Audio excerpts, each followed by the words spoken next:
Pernah nggak sih Anda ngalamin sengketa kecil, misalnya utang piutang yang nggak kelar-kelar, atau beli barang online tapi yang datang beda, terus mikir, aduh males banget urusan sama pengadilan, pasti lama dan mahal. Nah, kalau Anda pernah mikir gitu, pembahasan kita kali ini pas banget. Kita akan bongkar sebuah solusi, jalur cepat buat cari keadilan di Indonesia. Oke, kita mulai dari akarnya dulu ya. Kenapa sih solusi ini penting banget? Coba lihat angka ini deh. Menurut Bank Dunia, Indonesia itu ada di peringkat 142, ya 142, untuk urusan kemudahan menyelesaikan sengketa bisnis. Angka yang jujur aja bikin kita mikir. Nah, biar lebih kebayang lagi, coba kita bandingin sama tetangga kita. Singapura itu peringkat 1 loh, Malaysia di peringkat 20, kita 142. Jomplang banget kan? Ini nunjukin kalau sistem peradilan kita itu punya tantangan besar, yang akhirnya bikin orang, males gitu buat memperjuangkan haknya untuk kasus-kasus yang kelihatannya sepele. Jadi pertanyaan ini mungkin kena banget nih buat Anda. Punya masalah sengketa tapi nilainya nggak seberapa. Tapi kalau diurus ke pengadilan, bisa makan waktu rata-rata 476 hari. Belum lagi biayanya, jadi nggak sepadan kan? Terus gimana dong solusinya? Eits, tenang dulu, tentu ada solusinya. Dan inilah yang jadi bintang utama kita hari ini, gugatan sederhana.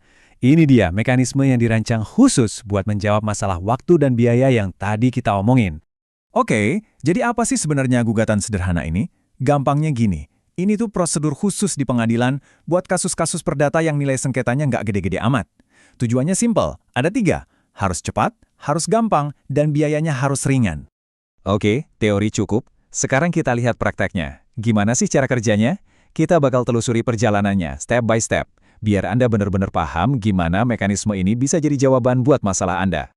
Sip, perjalanan kita mulai dari sini ya. Tahap pertama, pendaftaran gugatan. Kalau kita lihat alurnya, ada 4 langkah awal yang jelas banget. Yuk kita bedah satu-satu. Nah, ini dia intinya. Prosesnya sengaja dibuat gampang banget. Anda tinggal isi formulir yang udah ada, nanti panitera bakal ngecek, oke, kasusnya masuk kriteria nggak nih? Kalau iya, Anda tinggal bayar panjar biaya dan beres, kasus Anda resmi berjalan. Simple kan? Oke, pendaftaran kelar. Lanjut kemana? Kita masuk ke tahap 2, sidang dan putusan. Nah, ini jantumnya proses ini.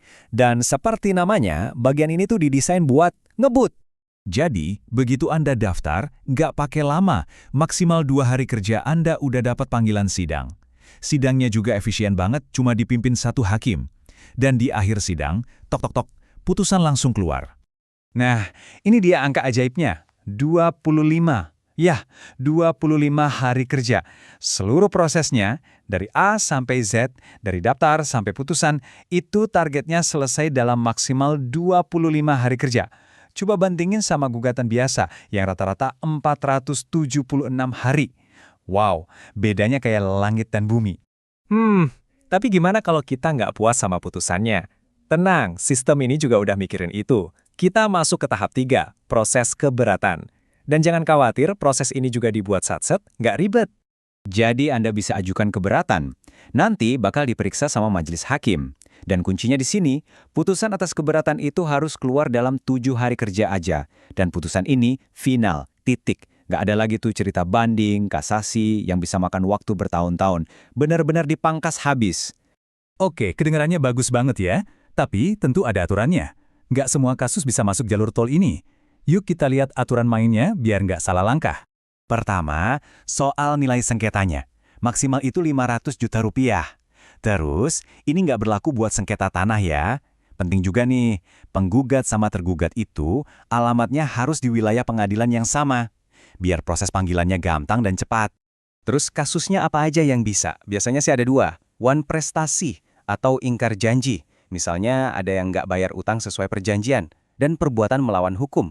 Nah, yang bisa Anda tuntut itu biasanya ganti rugi dalam bentuk uang atau minta pihak lawan melakukan sesuatu sesuai kewajibannya.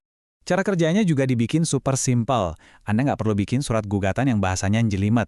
Di sidang, fokusnya itu ke bukti-bukti yang jelas, bukan adu argumen teori hukum yang rumit. Dan seperti yang kita bahas tadi, sidangnya cepat, hakimnya tunggal, putusannya final. Efisien di semua lini. Oke, kita udah bedah dari awal sampai akhir. Jadi, apa sih poin-poin utama yang perlu kita kantongin dari gugatan sederhana ini? Yuk, kita rangkum biar makin nempel di kepala. Lihat deh perbandingannya. Jelas banget kan? Di satu sisi ada gugatan sederhana, Cepat, simple, biayanya lebih terukur. Di sisi lain, gugatan konvensional bisa berbulan-bulan bahkan tahunan, rumit, dan biayanya sering gak terduga. Kalau sengketa Anda skalanya kecil sampai menengah, jawabannya udah jelas banget lah ya mau pilih yang mana. Pada akhirnya, ya inilah inti dari semuanya. Reformasi hukum ini tujuannya buat ngasih apa yang paling kita butuhkan pas lagi ada sengketa. Kecepatan, kesederhanaan, dan yang paling penting, kepastian hukum. Hal ini membawa kita ke satu pertanyaan terakhir yang menarik buat direnungkan. Dengan adanya proses yang jauh lebih simpel ini, apakah artinya keadilan itu sekarang jadi lebih gampang diakses oleh semua orang, terutama buat kita-kita masyarakat biasa atau pengusaha kecil? Sepertinya ini adalah sebuah langkah maju yang patut kita perhatikan dan manfaatkan.